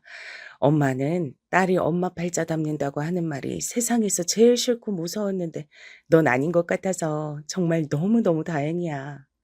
그런 말 하지 마. 난 다시 태어나도 엄마 딸 할 거야. 그렇게 말해주는 딸아이가 얼마나 고마웠는지 몰라요. 아무튼 딸아이는 정말 좋은 집에 시집을 갔습니다. 그리고 대접받으며 살고 있어요. 아직도 말이죠. 가끔 딸아이의 시부모님들이 딸아이를 금이야 우기야 아껴주는 걸 보면 너무 다행이다 싶으면서도 한편으론 부러울 정도로 말입니다. 언젠가 딸아이가 이런 말을 한 적이 있어요. 내가 엄마 호강시켜 줄 거야. 꼭. 그런 생각 안 해도 돼. 네가 잘 사는 게 엄마가 행복한 거야. 아니야. 두고 봐. 딸아이는 그 이후에 몇 번이나 저에게 취미 활동 같은 걸 할 수 있게 이것저것 학원들을 보내주기 시작했어요. 그렇게 배운 것들이 꽃꽂이, 커피, 뜨개질 같은 것들이었습니다. 그리고 그런 것들을 배우고 나면 꼭 재밌었는지, 적성에 맞는지 이런 걸 묻곤 했죠. 그래서 한 번은 제가 물었습니다. 그런 건 왜 그렇게 물어봐? 엄마가 평생 할 수 있는 일을 찾았음 해서 내가 일을 했으면 좋겠어? 단순히 돈을 벌어라 이게 아니라 엄마가 좋아하는 일을 찾았으면 좋겠어. 그리고 그런 일을 하면서 돈을 벌면 삶의 만족도가 올라가거든. 난 그냥 엄마의 꿈을 찾아주고 싶은 거야. 라고 말이죠. 그 얘기를 듣고는 딸에게 엄청나게 감동했어요. 그리고는 조금 더 열심히 이것저것 배웠던 것 같습니다. 그러던 와중에 사실 저는 요리를 하는 게 엄청 재밌는 사람이란 걸 깨닫게 됐어요. 억지로 할 땐 몰랐는데 어쩌다 배우고 보니 정말 재밌는 거였더라고요. 그리고 재능도 있었습니다. 그렇게 잔소리를 많이 하는 남편과 시어머니도 제 음식 솜씨론 뭐라고 하신 적은 단 한 번도 없었으니 말입니다. 그래서 조금 더 본격적으로 배워보고 싶은 게 있냐는 딸아이의 질문에 주저없이 요리라고 했고 딸아이는 정말 기뻐했어요. 제가 뭔가를 배우고 싶다고 의사표현을 한 게 처음 있는 일이었으니 말입니다. 그렇게 요리를 배우던 어느 날 딸과 사위가 찾아와 조심스럽게 이야기하더군요. 제가 어머니 요리를 먹어보고 드린 말씀인데 식당 같은 걸 해보면 어떨까요? 혼자 먹기엔 너무 아까운 솜씨라. 창업을 한다는 게 힘든 일이긴 하니까 엄마도 충분히 고민해보고 얘기해줬으면 좋겠어. 근데 난 엄마가 새로운 일을 해봤으면 싶어서 적극적으로 찬성이야. 라고 말이죠. 사실 한 번도 생각해 본 적이 없었거든요. 인제 와서 그런 일에 도전한다는 것 자체를 말입니다. 딸아이와 사위가 창업 비용은 걱정하지 말라며 자신들이 투자하겠다 했지만 그것도 쉽게 받아들일 수 없는 문제긴 했잖아요. 그래서 고민을 조금 해본다고 했습니다. 그 즈음이었어요. 그 일이 터진 게 말입니다. 저희 친정어머니가 많이 아프셨어요. 원래 척추가 상당히 안 좋으셨는데 나이가 드시면서 그게 더 심해졌거든요. 그래서 제대로 앉아있지도 못하셨습니다. 물론 걷는 건 더더욱 힘들어 하셨고요. 수술 받아. 아이고, 됐다. 그거 한두 푼 하는 것도 아니고 내가 좀 불편하고 말면 될걸. 다른 것도 아니고 허리가 아픈 건데 뭐가 좀 불편하고 말고야. 수술 받아. 혹시 비싸서 그래? 척추 수술 비용만 거의 2천만 원이었거든요. 제대로 움직이지도 못하고 누워있는 엄마를 보니 정말 그대로 둘 수가 없겠더라고요. 제가 그동안 남편 몰래 모아온 돈이 있긴 했지만 그걸론 모자랐어요. 그래서 남편에게 슬쩍 말을 꺼냈습니다. 엄마, 수술 시켜드려야 할 것 같아. 제 말에 남편이 갑자기 소리를 버럭 지르더군요. 그 소리에 정말 놀랐습니다. 그걸 왜 나한테 얘기해? 돈이라도 달라는 거야, 뭐야? 노인네가 저러고 아무것도 못하고 누워서 아파하는데 수술은 시켜드려야지. 그냥 보고만 있을 순 없잖아. 척수 수술, 그거 한두 푼 하는 것도 아닌데. 그래서 돈이 없는 것도 아니고 그냥 보고만 있어? 어차피 늙은 사람 뭐하러 고쳐서 더 오래 살게 해? 그냥 그대로 누워있게 둬. 척추만 아픈 것도 아니고 전신이 다 아픈 것 같더만. 어차피 수술해도 오래 못 살아. 아니, 어떻게 그런 말을 할 수가 있는 거죠? 수술비를 주지 않는 건 않는 건데 저는 남편의 그런 말에 더더욱 상처받았습니다. 정말 우울해질 정도로 말이죠. 그날 저녁에 한참을 울었어요. 내가 몇십 년 동안 저 사람에겐 인간도 아니었구나. 우리 집안은 저 사람에게 정말 벌어지만 못한 존재구나 하는 것이 그렇게 와닿을 수가 없었거든요. 어디서 듣고서는 알았는지 딸아이가 보내준 1,000만 원으로 무사히 친정어머니 수술을 시켜드릴 수 있었습니다. 그마저도 남편이 그러더군요. 혹시 당신이 어디서 나 몰래 빼돌린 돈으로 준 거 아니야? 10원짜리 하나까지 본인이 다 체크하는 사람이 내가 그렇게 큰 돈을 꺼내가는 걸 모를 리 있어요? 제가 그렇게 정색하며 말을 하자 본인도 그건 좀 아니다 싶었는지 입을 삐죽이더군요. 아니면 장모님이 그렇게 큰 돈이 어디 있어서 수술을 해? 한두 푼 보태준 것도 아니면서 그건 뭘 그렇게 궁금해해요? 당신 돈 가져다 쓴 거 아니니까 신경도 쓰지 마요. 제 그 말에 할 말이 없었는지 그냥 혼자 구시렁대곤 말았습니다. 만약에 딸아이가 준 돈으로 수술시켜 드렸다고 하면 또 한바탕 난리가 났을 겁니다. 그런 노인네 수술할 돈으로 자기 부모한테 효도나 하지 하면서 말이죠. 저는 사실 그 일 이후로 완전히 남편에게서 정을 뗐어요. 사실 그런데도 이혼하지 않고 있었던 이유 중에 하나는 딸아이에게 부담이 될까 했던 것이었습니다. 아무 능력도 없는 제가 집에서 나왔을 때 딸아이가 신경 써야 할 것들이 더 많을 걸로 생각했거든요. 그리고 사돈댁에서도 뭐라고 생각하실지 걱정이 되었고 말이죠. 그래서 이혼은 생각했다가도 고개를 절레절레 저었어요. 언젠가 딸아이가 이런 말을 한 적이 있긴 합니다. 그냥 아버지랑 헤어져. 예전엔 나 때문에 아버지 없는 자식 만들기 싫어서 그랬다 하더라도 이젠 나도 다 컸고 결혼도 했는데 뭔 상관이야. 그래도 그게 쉽게 되는 게 아니야. 사실 그전엔 남편이 저에게 모질게 굴긴 했어도 그간 살아온 정 같은 게 있긴 했거든요. 그래서 그렇게 말했었던 기억이 있었는데 그 후론 그마저도 다 사라졌어요. 게다가 주변 얘기를 들어보면 젊은 시절 그렇게 며느리를 괴롭혔던 시어머니들도 나이가 들면 한풀 꺾인다고들 하셨거든요. 그런데 저희 시어머니는 정말 대단하신 분이었는지 그럴 기미가 하나도 보이지 않았습니다. 오늘은 내가 꽃게탕이 좀 먹고 싶다. 어머니, 꽃게가 철이 아니어서 구하기도 힘들고 또 구한다 하더라도 살이 없을 텐데 혹시 다른 거 드시고 싶으신 건 없으세요? 시애미가 먹고 싶다 하면 뭐든 도달지 말고 하면 그만이지. 뭐가 이유가 그렇게 많아? 내가 먹고 싶다고! 그렇게 소리를 질렀어요. 아직도 말이죠. 며느리가 곧 환갑이 되어 가는데요. 또 그렇게 억지를 부려서 해다가 주면 "뭐 살이 없네. 너는 어디서 이런 개를 구해서 왔네." 하면서 불평불만을 했습니다. 정말 말 그대로 억지를 많이 피우셨어요. 저는 그 일 이후 딸과 사위가 제안한 창업에 대해 진지하게 생각했습니다. 이렇게 집안에서 남편 얼굴만 보고 있으면 정말 복창이 뒤집어지는 것 같았거든요. 게다가 곧 은퇴를 하는데 그러면 같이 보낼 시간이 더 길어지는 거잖아요. 생각만 해도 끔찍하더군요. 남편에게 얘기했더니 물론 불같이 화를 내며 안 된다고 했지만 딸아이와 사위가 자금을 대준다고 하니 딱히 반대할 명분도 없는 것 같더라고요. 그냥 전에는 자기 엄마밖에 모른다고 막말하길래 그럼 딸내미한테 좀 잘하길 그랬냐. 아들 아니라고 구박하면서 학교도 학원도 보내는데 한 푼도 안 준다고 입버릇처럼 말한 거 잊었냐. 애는 아직도 그거 기억하고 있다고 하니 쩝 입맛을 다시며 입을 다물더군요. 자기가 생각해도 할 말이 없었을 겁니다. 실제로 그런 이유로 지금도 딸내미 앞에선 말 한마디 제대로 못하니까 말이죠. 원래 뭐라고 한 적이 한 번 있긴 했어요. 제 생일엔 선물이다, 현금이다, 밥이다 거하게 챙기면서 지 아빠 생일엔 계좌로 용돈을 붙이고 전화 한 통 한 게 다였거든요. "너는 네 엄마랑 날 이렇게 대놓고 차별을 하냐? 어?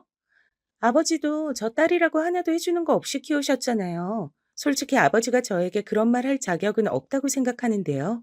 먹여주고 입혀줬으니 전 딱 그만큼의 도리만 할 겁니다. 저한테 그 이상을 바라시는 건 너무 염치가 없으세요." 정색하며 우다다 이야기하는 딸아이의 모습에 그 이후로는 절대 그런 말들을 딸아이 앞에선 꺼내지 않습니다. 본인도 부끄러운 줄은 아는 거죠. 그래서 그 창업 문제도 제 앞에서만 뭐라 마음에 안 든다고 얘기했을 뿐 딸 앞에서는 말 한마디 못했어요. 그건 시어머니도 마찬가지였습니다. 시어머니도 언젠가 한번 "너는 할머니는 안 보이냐?" 타박했다가 할머니가 저한테 해준 게 뭐가 있으시냐? 아들 아니라고 구박밖에 더 했냐? 지금 저한테 뭔가를 바라시는 건 너무 양심이 없으신 것 같다며 한바탕 난리가 난 적이 있었거든요. 그 이후론 손녀 얘긴 잘 하지 않으셨어요. 가끔 나와도 그 싹퉁 바가지 정도로만 얘기했고 말이죠. 물론 저에겐 "네가 하면 뭘 하겠냐"는 둥, "너는 그냥 조용히 집에서 살림이나 하라는 둥, 네가 요리 잘한다고 하니 진짜 그런 줄 아느냐는 둥 그런 소리를 해대긴 하셨지만 말입니다. 거의 망하길 바라며 저주하다시피 했지만 그 두 사람의 말과는 반대로 초반부터 장사가 꽤 괜찮게 됐어요.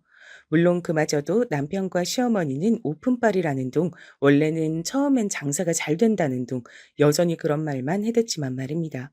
저도 장사에 재미를 붙여가고 있었어요. 손님들이 맛있다고 해주시면 기분이 너무 좋고 한 번 오셨던 분이 다시 오면 정말 눈물이 날 것 같은 기분이 들기도 했습니다. 그냥 그 모든 게 너무 재밌었어요. 그리고 무엇보다 제 손으로 돈을 버는 행위 자체가 참 뭐랄까 뿌듯하더라고요. 남편에게 이제 더 이상 생활비가 어쩌고 하는 싫은 소리 하지 않아도 되고 더 이상 눈치를 보지 않아도 됐고 말이죠. 그전엔 생활비로 10만 원만 더 나가도 살림을 잘하네 못하네 사치를 하네 아니네 하면서 말도 안 되는 소리를 해댔었거든요. 그리고 무엇보다 제가 번 돈으로 눈치 없이 뭔가를 사고 입고 하는 것들, 그리고 저희 친정 엄마에게 용돈을 줄 수 있다는 게 정말 눈물이 나게 기뻤습니다. 그런 건 처음 해봤거든요. 제가 일이 바빠지자 남편과 마주치는 시간도 줄어들었고 그건 당연히 시어머니와도 그랬습니다. 그래서 거기에서 받는 스트레스도 많이 줄었어요. 만나는 사람마다 "바쁘다더니 얼굴은 더 좋아졌네." 하는 말들을 들었습니다. 한창 그렇게 바빠서 정신이 없을 때 시어머니 생신인 날이 있었던 적이 있어요. 이때 있었던 일을 말씀드릴까 합니다. 원래 시어머니 생신 땐 제가 음식을 했는데 이번엔 정신이 없어서 제대로 가진 못했어요. 평소에 해드렸던 것보다 가짓수가 조금 적긴 했습니다. 그래도 그만큼 용돈을 더 챙겨드리면 된다고 생각했죠. 그래서 그날은 가게 휴무이기도 해서 오전 일찍 음식을 해 시댁에 들고 갔습니다. 그런데 시어머니는 보자마자 이렇게 말했어요. "이게 다냐?" 아, 이번엔 가게 때문에 정신이 없어서요. 그래도 어머니가 좋아하시는 건 다 했어요. 미역국이랑 꽃게탕, 갈비찜 하는데 시어머니가 제가 들고 온 미역국 냄비를 바닥에 집어 던지시더군요. 제가 너무 놀라서 그 자리에 굳어 있었습니다. "돈 좀 번다고 시어머니한테까지 유세를 떨 작정이지 네가?" 아, 아니 어머니 어디서 이따위 음식들을 시어머니 생일이랍시고 들고 와? 네가 지금 제정신이냐? 어? 아니 이게 다가 아니고 뭐? 뭐가 더 있는데? 아니 뭐가 더 있대도 너 요즘 오라고 해도 가게 때문에 못 온다. 뭐 해달라고 해도 바빠서 못 한다. 마음에 안 드는 게 한두 가지인 줄 알아? 그런 얘기를 가만히 듣고 있는데 저도 그동안 쌓였던 게 터지는 기분이 들더군요. 아니 어머니, 제가 진짜 바쁜 게 사실이고 하기 싫어서 안 하는 게 아닌 것도 사실이고, 그리고 주변에 한번 물어보세요. 나이 60이 다 돼서 아직도 이렇게 시어머니 시집살이 하는 며느리가 있는지요. 저는 듣지도 보지도 못했네요. 다른 댁 시어머니들은 그래도 나이가 들면 성격도 유해진다는데 어머님은 왜 갈수록 점점 더 괴팍해지시는지도 모르겠고. 뭐? 괴팍? 이게 말 다 했어? 하면서 시어머니가 그대로 제 머리채를 잡으셨습니다. 어찌나 힘도 좋으신지 전 그대로 끌려갔어요. 그렇게 아프다고 소리를 지르는 저를 한참을 머리를 쥐뜯고 나서야 놓아주었습니다. 전 그대로 그 집을 나왔고요. 눈물이 나더라고요. 엉엉 울면서 집으로 돌아왔습니다. 그리고 한참을 앉아 있는데 남편이 왔어요. 시어머니에게 얘기를 다 들었다는 듯 들어오자마자 절 향해 소리쳤습니다. 당신 미쳤어? 어머니한테 그런 소리를 해? 어머님이 바쁘다고 그동안 얼마나 당신을 봐줬는데 생일에 평소만 못하면 어른으로선 당연히 서운할 수 있는데 거기다 대고 시집살이니 괴팍하다느니 그런 얘기를 해? 지금 당장 다시 가서 무릎 꿇고 싹싹 빌어. 어머님이 안 받아주신다고 해도 빌어. 당장! 그런 말까지 들으니 더 서럽더라고요. 물론 남편이 제 편이라거나 절 이해해 주거나 했던 적이 평생 가야 없긴 했지만 이 나이에 이 꼴을 당하고 앉아 있는 자기 아내에게 얘기를 들어볼 생각은 하나도 하지 않고 대뜸 소리만 지르는 저 모습이 말입니다. 그래서 저도 모르게 큰 소리가 나갔어요. 당신 눈에 내 꼴은 안 보여? 라고 말이죠. 남편은 처음 보는 저의 그런 모습에 상당히 놀란 듯 멈칫했습니다. 하지만 물러설 생각은 없어 보였어요. 어른이 말 안 들으면 자식한테 좀 그럴 수도 있지. 내가 어머니 자식이야? 난 우리 엄마 자식이야. 며느리도 자식이지 뭔 소리야? 당신 여태 그런 마음으로 우리 어머니 대한 거야? 어머님이 나를 단 한 번이라도 자식으로 생각해 준 적이 없는데 내가 무슨 어머님을 부모로 대해. 나는 이 집 종밖에 더 됐어. 그리고 며느리도 자식? 그렇게 따지면 사위도 자식인데 당신 우리 집에 어떻게 했어?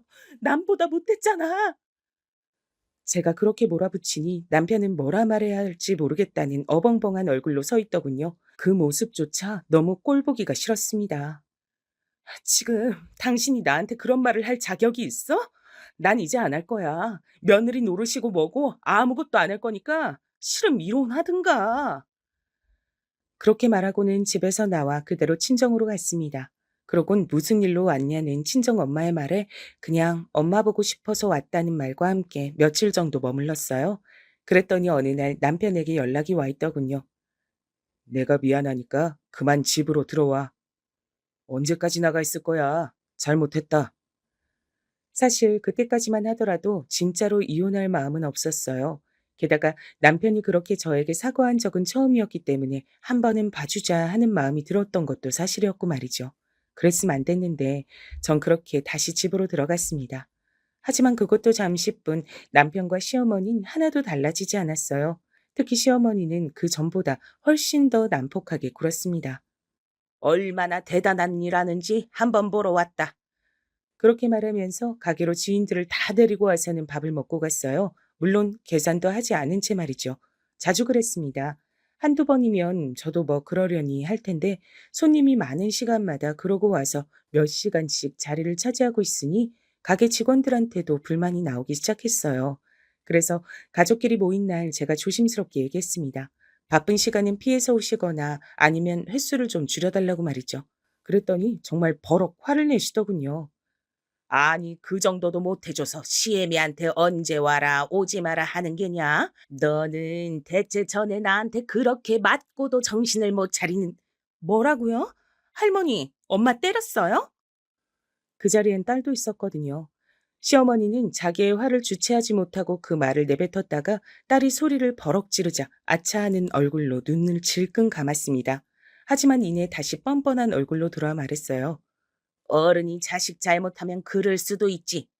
말도 안 되는 소리 하지 마세요. 어디가 우리 엄마가 할머니 자식이에요? 단 한 번이라도 자식 대접을 해주긴 하셨어요? 시도 때도 없이 불러내서 일 시키고 아들 못 낳는다고 구박하고 뻑하면 불러내서 괴롭히고 세상에 어떤 부모가 자식을 그렇게 막대해요? 할머니는 양심이란 게 있으시면 그렇게 말씀하시면 안 되죠. 자식? 자식이요? 딸아이의 그 말에 시어머니도 버럭 소리를 질렀습니다. 이게 지 잘났다고 어른한테 아주 막 대들지? 너네 집 시부모님들은 아냐? 네가 이렇게 버릇없고 막대 먹어낸 거? 저희 시어머니는 저한테 진짜 잘해주셔서 그런 거 모르시거든요. 할머니처럼 맨날 불러내서 괴롭히고 일 시키고 그런 걸 하지 않으셔서 앞으로도 모르실 거고요. 저는 원래 세상 시어머니는 다 할머니 같은 줄 알고 얼마나 겁을 먹었는데 아니더라고요. 이게 진짜. 시어머니는 그대로 딸아이를 때리려는 듯 손을 들었지만 딸아이는 절대 지지 않았습니다. 엄만 몰라도 저는 절대 안 참아요. 이대로 저 때리시면 전 바로 병원 가서 진단서 끊고 신고합니다. 시어머니는 딸아이의 그 모습에 기가 질린 듯 손을 내려놨습니다. 어디서 저런 게 할머니만 하겠어요. 엄마, 나와, 가자. 그렇게 딸아이의 손에 이끌려 나왔습니다. 딸아이는 저를 데리고 그대로 나왔어요. 그러곤 당장 이혼하라며 닥달했습니다. 이제 엄마, 뭐가 모자라서 그렇게 당하고만 있어? 돈도 벌고 충분히 독립할 수 있잖아. 난 엄마가 거기서 그런 취급받는 거 더는 못 보겠어. 딸아이의 그런 말에도 그리고 저도 여기서 더는 살아선 안 되겠다 생각했지만 선뜻 이혼이 마음대로 되진 않더라고요. 그리고 그날 이후 남편이나 시어머니가 저를 덜 괴롭힌 것도 있었고 말이죠. 게다가 제가 일이 너무 바빠서 그런 것에 정신을 쏟을 여력이 없긴 했습니다.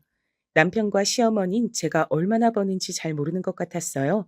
사실 그쯤까진 식당이 바쁘긴 했지만 엄청나게 장사가 잘 되는 건 아니었거든요. 그냥 동네에서 맛집이라고 소문이 조금 난 정도? 그래서 남편과 시어머니는 제가 바쁘다고 하면 매일 이렇게 말했습니다.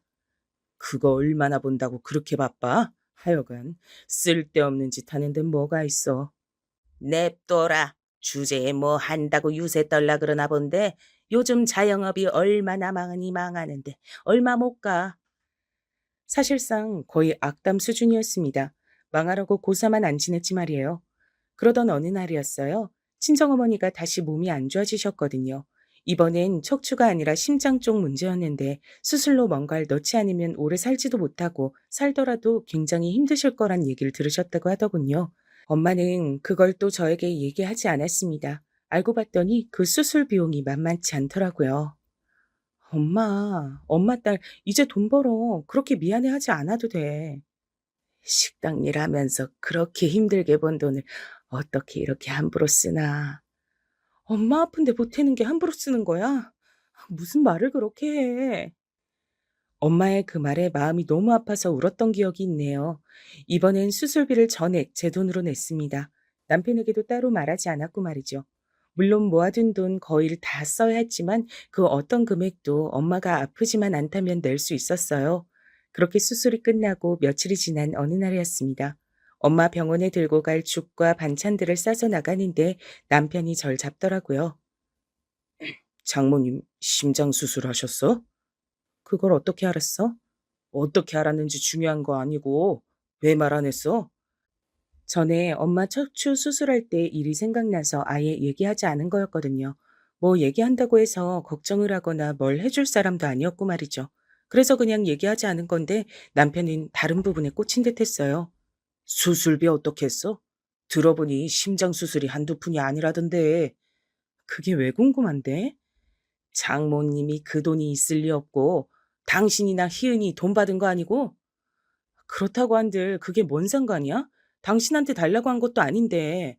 나랑 왜 상관이 없어? 당신 돈이면 그건 공동재산이니까 나한테도 논의해야 있고 희은이 돈이면 대체 언제까지 자식한테 손 벌려가며 병치레야 하는데 그것도 지 부모 아니고 왜 할머니를. 결국 돈 얘기더군요. 제가 어이가 없어서 말했습니다. 내가 번 돈인데 그게 왜 공동재산이야? 그럼 나는 내가 번 돈인데 당신한테 생활비를 왜 줬어? 그걸 생활비 줬다고 할 수 있어? 말 그대로 최소한 먹고 자고 할 비용을 준 거지. 가스비, 전기세, 그리고 장 보는 비용 등등. 정말 생활에 필요한 금액 말고 10원 한 장 당신이 나한테 돈을 더 준 적이 있어? 매달 어디에 얼마 썼는지도 보고받았잖아. 남편은 그 말에 입을 다물더군요. 할 말이 없었겠죠. 하지만 그 뻔뻔함은 상상을 초월했습니다. 그럼 당신도 나한테 생활비 줘. 그럼 네가 살림도 해. 너무 화가 나서 버럭 소리를 질렀어요. 지금 무슨 말도 안 되는 소리를 하나 싶더라고요. 당신이 살림 살고 요리하고 다 해. 그러면 내가 생활비 줄 테니까. 대신 매달 어디에 얼마 썼는지 나한테 꼭 보고하고. 그랬더니 할 말이 없는지 입을 삐죽거리더군요. 어디서 말도 안 되는 소리를 하고 있어. 남자랑 여자랑 같아? 뭐가 다른데? 그리고 그래서 당신이 여태 나 그렇게 취급하면서 살았잖아. 왜? 그걸론 아직 부족해? 그렇게 또 한바탕 난리가 나며 그 일이 지나갔습니다. 아니, 저는 아무리 뻔뻔해도 본인 입으로 저런 소리를 할 줄은 몰랐거든요. 척추 수술 때 늙은이 그렇게 더 살아서 뭐하냐고 그렇게 막말을 하던 사람이 제가 그걸 다 얘기하겠냐고요. 그때부터 저는 이혼을 하기로 마음을 먹고 여기저기 상담을 다녔습니다. 물론 딸아이의 도움을 받아서 말이죠. 저는 사실 사위나 사돈댁이 어떻게 생각할까 싶어서 더 못한 것도 있었거든요. 겉으론 괜찮다, 상관없다고 해도 속으론 무슨 생각들을 할지 사실 모르는 일이잖아요. 그런데 사위는 진심으로 저의 그런 선택을 응원해줬습니다. 저는 어머님의 선택을 정말 응원하고 존중합니다. 그동안 아버님이 어머님한테 하시는 행동들을 보면서 옳지 않다고 생각했던 적도 많고, 그리고 새로운 인생을 시작하시기에 나이가 무슨 상관이 있겠어요. 저희 집에서도 그런 건 전혀 개의치 않아들 하시니 너무 걱정 마세요. 그 말에 굉장히 용기를 많이 받긴 했어요. 고맙기도 했고 말이죠. 그렇게 저는 남편과 한참 이혼 준비 중이었습니다. 물론 남편은 몰랐고 말이죠.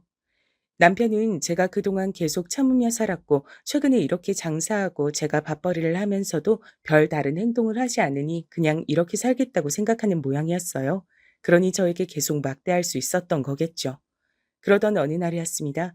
여느 날처럼 시어머니가 절 부르셨어요. 보나마나 반찬 같은 것들을 해달라고 한다거나 심부름이었을 거라 가지 않을까도 생각했지만 그마저도 얼마 남지 않았다는 생각으로 시어머니 집에 갔었습니다. 물론 제 예상처럼 음식을 해달라, 청소해달라 그런 얘기를 하기 위해 부른 건 맞았어요. 그런데 시어머니의 모습이 평소와는 달라 보이긴 했습니다. 어디 안 좋으세요? 시어머니는 한눈으로 봐도 어딘가 아파 보이는 사람의 모습을 하고 있긴 했어요. 제가 그렇게 묻자 아픈 몸을 하고도 저에게만큼은 지고 싶지 않은 건지 아니면 자신이 늙고 아프단 걸 저에게 보여주는 게 자존심이 상했던 건지 어떤 건지 눈을 부릅뜨고 째려보더라고요. 정말 대단하신 분이죠? 그냥 감기가 좀 걸렸을 뿐이다. 시애미가 뭐 해달라 하면 그냥 군말 없이 해주는 거지. 뭐 입을 그렇게 많이 대? 아프냐 한마디 물었을 뿐인데 그렇게 나오는 사람이 저희 시어머니셨어요. 저도 그래서 더는 묻지 않았습니다. 그냥 해달라는 거 해드리고 나왔어요. 마지막이라고 생각하니까 별로 그다지 화도 나지 않더라고요. 그리고 며칠이나 지났을까요? 가게에서 일을 하고 있는데 남편에게서 다급하게 전화가 왔습니다. 병원이라더군요. 그래서 일을 직원들에게 맡기고 병원으로 달려갔어요. 시어머니가 쓰러지셔서 입원하셨더라고요. 원래 신장 쪽이 안 좋았었는데 요즘 들어 심해지셨던 모양이야. 그래서 투석을 받아야 한다네. 남편이 그렇게 말을 하는데도 제가 무감각한 얼굴로 남편을 가만히 바라봤거든요. 남편이 말을 이었습니다. 일단 급한 대로 내가 병원비는 다 냈어. 뭐 병원비 낸 거 두고 뭐라고 할 생각도 없었어요. 저희 엄마한텐 늙어서 그렇게 병원에 돈 들여가며 살아선 뭐하나 하더니 자기 엄마 아프니까 한 번에 망설임 없이 그렇게 병원비를 낸 게 웃기긴 했지만 말입니다. 하지만 남편이 그 뒤로 한 말에는 정말 참을 수가 없었어요. 투석이 일회성으로 그치는 건 아닌 것 같고 앞으로 주기적으로 받아야 하는데 이게 비용이 만만치 않더라고. 다음엔 당신이 좀 내. 무슨 소리를 하나 잠시 생각했어요. 제가 정말 모르겠다는 얼굴로 남편에게 되물었습니다. 내가 왜? 저의 그 말에 오히려 남편이 황당한 얼굴을 하더군요. 정작 황당해서 말도 안 나오는 건 저였는데 말입니다. 왜냐니? 어머니 아프신데 그럼 안 하려 그랬어? 당신은 안 했잖아. 우리 엄마 아플 때. 그 말에 남편이 잠시 굳은 듯 했어요. 아마 자신이 했던 말과 행동들이 스쳐 지나간 거겠죠. 제가 단호한 얼굴로 대체 왜 그래야 하는 건지 영문을 모르겠다는 듯 계속 바라보고 있자 남편은 저를 달래야겠다고 생각한 모양이었어요. 물론 그게 통할 리 없었지만 말입니다. 그걸 그렇게 아직 마음에 두고 있었어? 그래, 내가 미안해. 그니까 그건 다 있고 이젠 장모님한테도 어머니한테도 자식 노릇 제대로 하자. 여태 한 번도 그런 소리를 한 적 없으면서 인제 와서 그러는 게 정말 어이가 없어서 가만히 있었어요. 제가 알기론 투석도 비용이 상당히 많이 드는 걸로 알고 있었거든요. 자기 혼자 하기에는 부담스럽고 또 맨날 돈, 돈 했던 양반이라 돈이 아깝다고 생각하지 않은 건 또 아닌 겁니다. 그 속내가 뻔히 보여서 그냥 가만히 있었어요. 그랬더니 남편은 그런 제 모습을 보고 자기가 잘못했다 사과한 게 통했다고 생각하는 모양이더라고요. 제가 그동안 얼마나 호구같이 굴었으면 그럴 수 있었는지 지나간 날들이 정말이지 후회스러웠습니다. 그리고 여보, 우리 불쌍한 엄마, 우리가 모시고 살자. 가만두니까 아주 그냥 웃기는 소리만 골라서 하더라고요. 그 말까지 듣고선 제가 픽 웃었습니다. 남편은 그런 저를 왜 웃냐는 듯 바라봤어요. 제가 말을 이었습니다. 어디서부터 말을 해야 할지 감도 안 잡히네. 일단 나는 당신 엄마 아픈 거에 10원 한 장 보탤 생각 없어. 그건 당신도 할 말 없을 걸로 생각해. 당신이 그랬잖아. 늙었으면 그냥 가만히 죽지. 왜 병원에 돈을 갖다 바치냐고.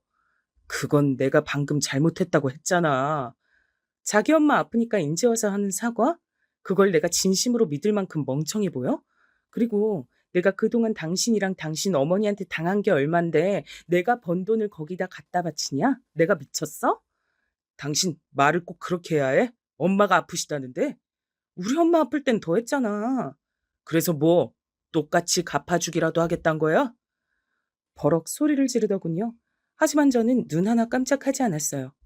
똑같이 어떻게 갚아줘? 그러려면 30년이 넘는 세월 동안 괴롭혀야 되는데. 당신 진짜 말을 자꾸 그렇게 할래? 나랑 안 살 거야? 그래, 안 살 거다. 기다렸다는 듯 제가 버럭 소리를 질렀고 제 그 말에 남편이 굳었습니다. 방금 본인이 무슨 말을 들은 건지 생각하는 듯 했어요. 그리고 이내 이해를 했는지 버벅대며 말을 이어가더군요. 아마 제 입에서 그런 말이 나올 거라곤 단 한 번도 생각해보지 못했다는 듯 엄청나게 당황한 모습이었습니다. 이, 이혼이라도 하겠단 거야?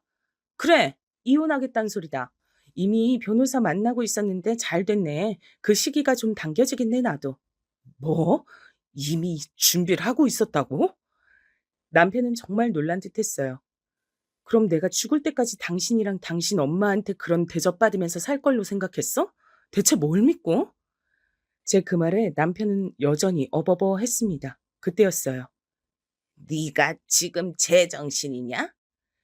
등 뒤에서 시어머니가 나타났습니다. 많이 지치고 힘들어 보이긴 했지만 그 전에 봤을 때보다 훨씬 멀쩡해 보이긴 하더군요. 시어머니가 저에게 다가와 말했어요.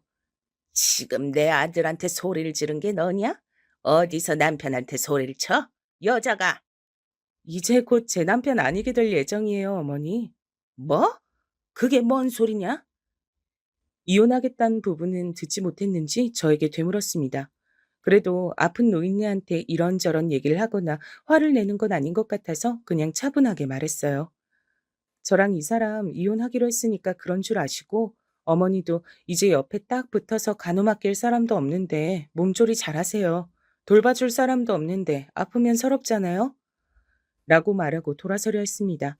시어머니가 제 뒤통수를 한 대 퍽 하고 치더군요. 아픈 양반이 힘도 참 좋아요. 진짜 아팠거든요. 제가 놀라서 뒤를 돌아봤습니다. 시어머니의 표정은 네가 어디서 감히 그런 소리를 하는 얼굴이었어요. 지금 그게 아픈 시애미한테 할 말이냐? 그리고 여자가 어디서 먼저 이혼 얘기를 꺼내? 네가 한다고 해주면 다 해줄 성 싶으냐? 이제 돈 좀 번다고 이게 서방 무서운 줄 모르고 네가 지금 미쳤지? 그렇게 소리를 지르시는 걸 보니 기력이 다 돌아오신 듯 보였지만 그래도 병원에서 큰 소리를 내는 건 실례잖아요. 그래서 흥분하지 않고 차분하게 얘기했어요. 이미 변호사 만나서 이혼 준비 중이고요. 만약에 저 사람이 안 해준다고 하면 소송까지 갈 생각입니다. 여태 저 사람이나 어머님이 저한테 하신 것들 다행히 휴대폰이나 그런 것들에 남아있는 게 많아서 소송하면 무조건 제가 이긴다고 하더라고요. 그리고 방금 때리신 거 아마 문제 삼으려면 삼을 수 있겠죠. 어머님이 무슨 소리를 어떻게 하셔도 전 이혼하고 이제 어머니 며느리 아니니까 막대하지 마세요. 그렇게 말하고 돌아섰습니다. 아니, 저게, 저게, 어머니! 뒤에서 어머님이 쓰러지시는 듯한 소리가 들려왔지만 돌아보지 않았어요. 이내 잠잠해진 걸 봐서 그마저도 쉬운 것 같았습니다. 그렇게 집으로 돌아와 짐을 챙겼어요. 이 집에 있는 것들은 최소한으로 챙겨 나오고 싶었습니다. 여기서의 기억들을 다 털어내고 새롭게 시작하고 싶은 마음이 컸거든요. 집을 나오고 미리 알아봤던 것처럼 옮겼어요. 사실 전부터 옮기려고 알아본 집이 있었거든요. 딸아이는 본인이 사주겠다고 했지만 전 그것도 부담이 된다고 혼자 천천히 하나하나 넓혀가고 싶다고 작은 집 하나를 월세로 얻어뒀습니다. 그리고 잠시 후 제가 집을 나갔다는 걸 알게 된 남편에게 전화가 왔지만 받지 않았습니다. 그 다음엔 문자가 왔지만 읽지도 않았어요. 잠시 뒤 딸아이에게 전화가 왔습니다. 저와 연락이 되지 않자 남편이 딸아이에게 전화한 모양이더라고요. 전화를 받자마자 딸아이가 밝은 목소리로 말했어요. 엄마, 집 나왔다며? 잘했어. 세상 어떤 딸이 엄마가 집을 나왔다는데 잘했다고 하는지 원. 그 현실이 씁쓸해서 웃었습니다. 네 아빠가 전화했댄? 엄마 어딨냐고. 그래서 모르고 알아도 아빠한텐 알려드릴 생각 없으니까 나한테 묻지 말라 그랬어. 그렇게 집을 나온 뒤 본격적인 이혼 절차가 진행됐습니다. 남편은 당연히 합의하지 않았어요. 그래서 소송으로 갔습니다. 그 사이에 협박도 하고 빌어도 보고 저에게 할 수 있는 건 다 하는 듯 보였지만 전 하나도 받아주지 않았죠. 그리고 소송이 남편에게 완전히 불리하게 돌아갔고 남편도 그걸 인정하던 어느 날이었습니다. 어머니가 당신 한번 보고 싶대. 시어머니가 저를 보고 싶다고 했다더군요. 뭐 마지막 인사라도 해야겠다 생각했습니다. 그때 병원에서 본 모습이 마지막인데 제대로 인사도 안 했잖아요. 어쩌면 이제 살아생전엔 평생 볼 일도 없을 수 있으니 그냥 인사나 하러 가야겠다 하는 마음으로 찾아갔어요. 그간 미안했다. 그러니 그만하거라. 예상을 아예 하지 않은 건 아니었어요. 건너듣기론 병간호해주는 간병인들도 하나같이 마음에 안 든다며 잘라냈고 음식도 워낙 까탈스럽게 굽는 바람에 스스로 그만둔 분들도 많았다고 들었거든요. 본인이 불편한 게 많아지고 힘이 드니 미안하다 사과를 할 거란 걸 이미 알고 있었습니다. 어머니, 저는 어머니 사과 한마디로 물러설 거였음 시작도 안 했어요. 이건 제가 한두 번 당한 걸로 내린 결정이 아니에요. 수십 년간 쌓여온 겁니다. 그러니까 사과한답시고 해결될 일도 아니죠. 전 어머니 며느리로 살 생각이 죽어서도 없어요. 그러니 포기하시고 어머니도 불편하면 불편한 대로 사세요. 평생 며느리 부려먹으며 편하게 사셨으면 이젠 좀 그래도 돼요. 제 말에 뭐라 하는 시어머니를 그대로 두고 사온 과일을 두고 나왔어요. 잘 지내시란 인사를 하고 말이죠. 위자료나 재산 분할은 많이 받지 않는 걸로 최종 합의했습니다.